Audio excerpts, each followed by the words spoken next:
She stood in the rain, mascara running down her cheeks, trembling fingers clutching the edge of her coat. The entire church had fallen silent, stunned, confused. Behind her, guests whispered in shock. Before her stood the man she was supposed to marry, cold, proud, and silent. But her eyes weren't on him anymore. They searched the back of the aisle, until they found the man she truly loved, dressed in simple clothes, heartbroken, but there. She stepped forward, tears pouring, and took his hand. "Yours," she whispered, "or no one. If you believe in true love, second chances, and the strength of the heart over pride, then watch this story till the end, and don't forget to like and subscribe to Kindness Stories for more heart-touching tales." Madeline Harper was born into a world of silk sheets, rooftop lunches, and private drivers. Her father, Richard Harper, owned half the luxury real estate in New York, and her mother, Ellen, made sure Madeline had everything a girl could dream of. From designer shoes to elite dance academies, Madeline was groomed to marry wealth, power, and status. But no one saw what Madeline truly wanted. Because somewhere beneath the diamonds and decorum, was a girl with a soft heart, a love for old books, handwritten notes, and dreams of building a life that felt real. And when she met Luke Bennett, a carpenter's apprentice who volunteered at the community shelter, her world tilted. He wasn't rich. He wasn't famous. But he made her laugh until her stomach hurt. He held doors open. He remembered her favorite coffee order. And most importantly, he saw her, not her last name. Their love bloomed in shadows. Hidden coffee shop dates. Long walks by the Hudson. Quiet moments at the library where she'd read poetry and he'd listen like every word was a treasure. But reality always has a way of knocking. Her parents found out. And they weren't just disappointed, they were furious. "You'll ruin our name for a woodshop boy," her mother hissed. Her father slammed his glass on the table. "Either he goes, or you do. And don't come back." Madeline's heart cracked. Luke had offered to walk away to protect her. "I'll never be the reason you lose your family," he had said. But Madeline couldn't breathe in a world without him. They tried. 4 months. In secret. But the walls closed in. She started receiving anonymous threats, fake letters claiming Luke was cheating, people following her on the street. One night, someone slashed Luke's tires. It was clear, the Harpers were making life impossible. And then came Charles Monroe. He was everything her parents wanted. Heir to a tech empire.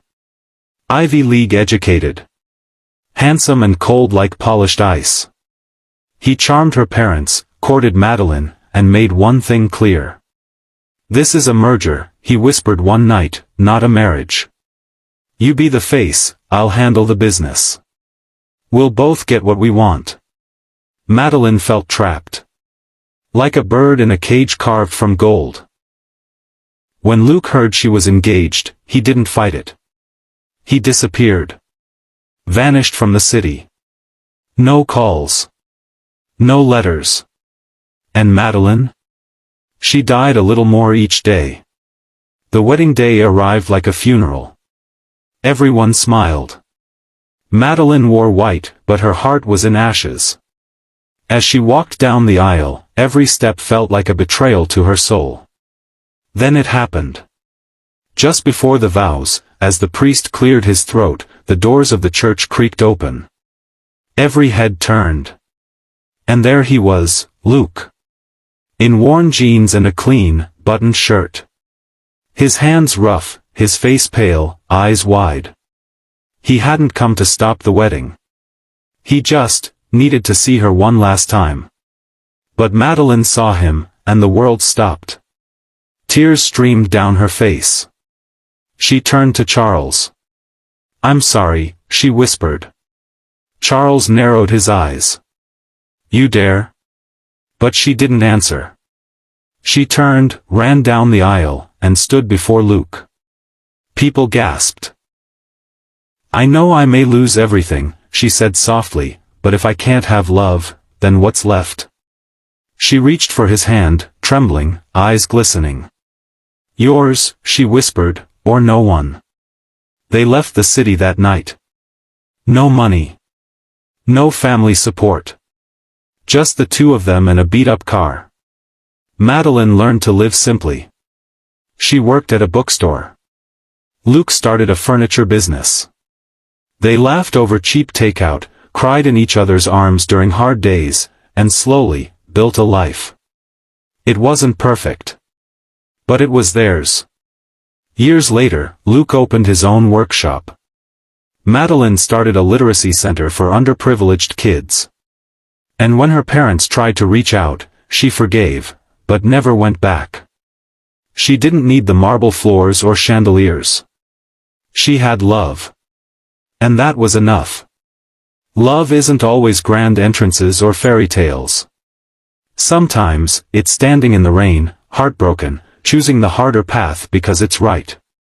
Madeline chose love. And in doing so, she found her true self.